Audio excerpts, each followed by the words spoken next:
Hi, I'm Jamie Leach. Welcome to my presentation. My presentation today is about USMCA, how it originated from NAFTA, and we have a special guest today. We have Donald Trump. He is going to be my guest speaker today. Now, I want to tell you about NAFTA.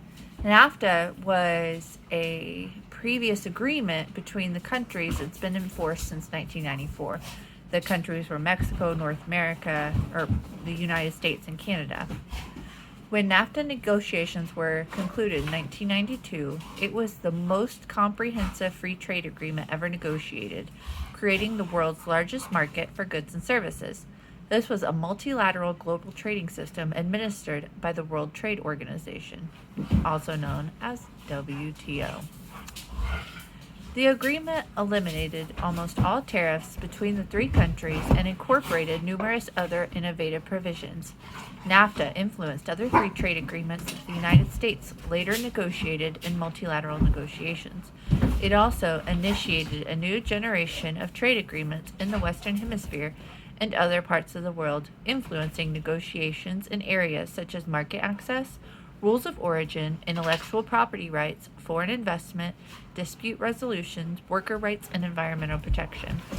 NAFTA fundamentally reshaped North American economic relations, driving unprecedented integration between Canada, the United States, and Mexico, and encouraging a dramatic increase in regional trade and cross-border investment between the three countries. Since the agreement came into effect, trade between the three NAFTA parties has increased from $290 billion in 1993 to over $1.1 trillion in 2017. In late 2018, the United States, Canada, and Mexico signed a new trade agreement called the USMCA to replace the 1994 North American Free Trade Agreement. The new agreement is the first major trade treaty negotiated under the shadow of the Trump administration's unilateral imposition of tariffs to pressure other countries to accept provisions more favorable to protectionist U.S. economic interests. Although not of it's aiming to shape the Trump administration's trade policies and clearly states and repeatedly reaffirmed. First, the administration has set out the aim of reindustrializing the U.S. economy. The rationale given for this is national security. To achieve its objectives in this regard, the Trump administration is willing to accept the short-term welfare losses for this departure from the optimization of economic production on conventional comparative advantage and efficiency terms. The existing measure that might best exemplify this type of policy is the Jones Act, which requires the U.S. coastal shipping be conducted on ships built in the United States and manned by U.S. sailors, with the underlying objective of ensuring that the United States has a marine reserve to support its navy in times of war. The Trump administration's industrial policy generalizes this aim and in effect can be considered akin to the Jones Act on land. Second, it is seeking to rebalance American trade by taking back concessions it made in underwriting the rule-based system, concessions that it now considers to have been disadvantageous for the U.S. or even abused by its trading partners. Third, it is seeking to reclaim sovereignty by rolling back the constraints on its exercise of unilateral action created by binding dispute settlement provisions and trade agreements, as well as what it considers the overreach of the judicial functions of the World Trade Organization. Some other things it's doing. Mr. Trump is going to help us here. What kind of country of origin rules is it doing, Mr. Trump?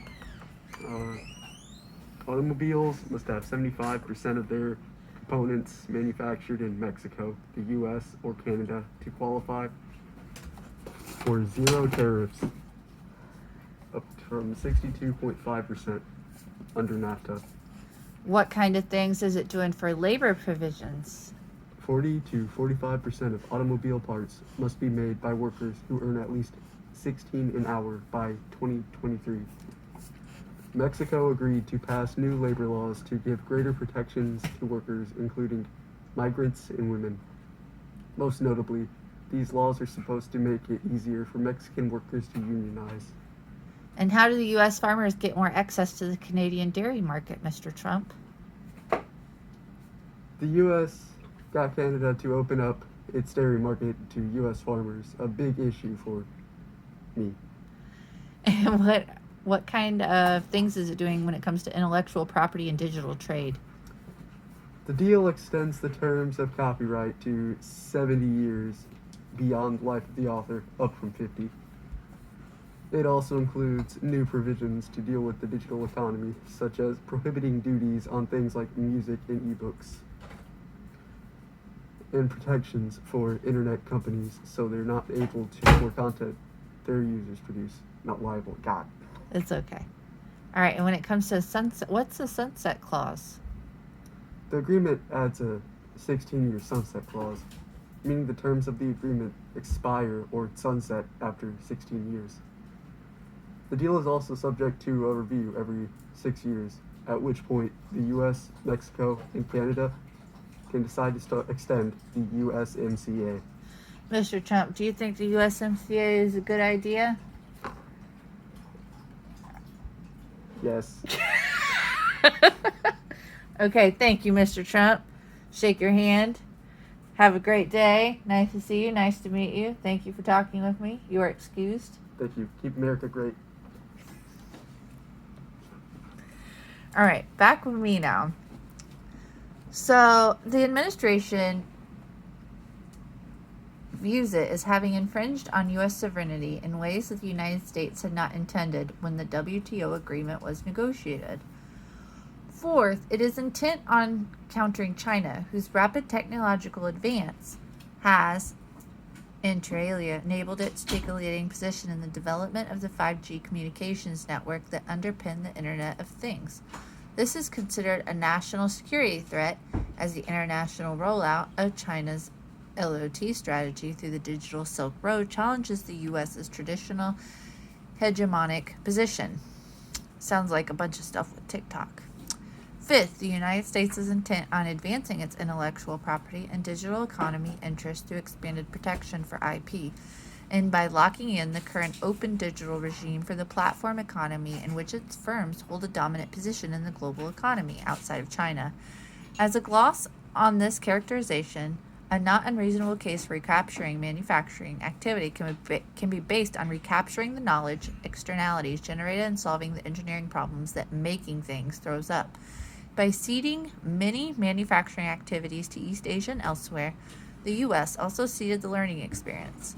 The essence of this argument was captured by USTR Lethezer's response to a question in Congress. He stated that the problem with Canadian aluminum was not that it was Canadian, but that it was aluminum. This crystallizes the point. The rest can be backed out by applying conventional economic analysis of learning by doing effects. Despite promises by President Trump that the new USMCA would be an important improvement upon NAFTA, and despite obvious gaps in the prior NAFTA regime regarding procurement, the Trump administration's leading achievement in trade reflects little real change in the trading regime regarding procurement. The outcome of the USMCA negotiations nevertheless may offer lessons for future trade agreements regarding procurement. First, if what was perhaps the most contentious trade negotiations in modern times yielded almost no changes regarding procurement, future trade agreements may follow the same gentle upward trajectory in their approach to procurement. Trade agreements regarding procurement may, in other words, be relatively stable and predictable.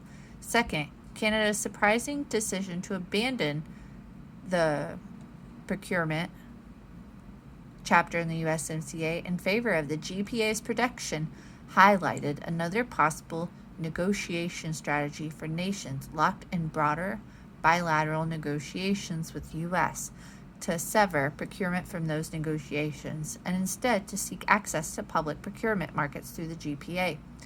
A number of nations in the former Soviet bloc are seeking to join the GPA, supported by the European Bank for Reconstruction and Development, and other nations in or near the accession process, including China and Russia. may decide that it is simpler to address procurement through the GPA rather than through bilateral negotiations with the U.S. But the USMCA retains a more controversial addition by the Trump administration. A sunset clause, which we went over with President Trump, requires that the three countries review after 6 years whether to remain in the agreement. If any country decides not to continue with the pact, the USMCA will expire 16 years later. So, if they don't agree with it after 6 years, it's just they don't agree with it and then they're still stuck with it for 16 years. I understand the trade with NAFTA. I understand what they want, what they were aiming to do, better trade deals through North America. But having to butter it up and call it something else and just add a few more provisions does not seem likely. To me, the Trump administration is just trying to put a shiny crown on something and call it new and call it theirs. I liked how Mr. Trump came and spoke with us. By the way, that was my 16-year-old son. He decided to help me today, which was very nice. He kind of got forced to do it.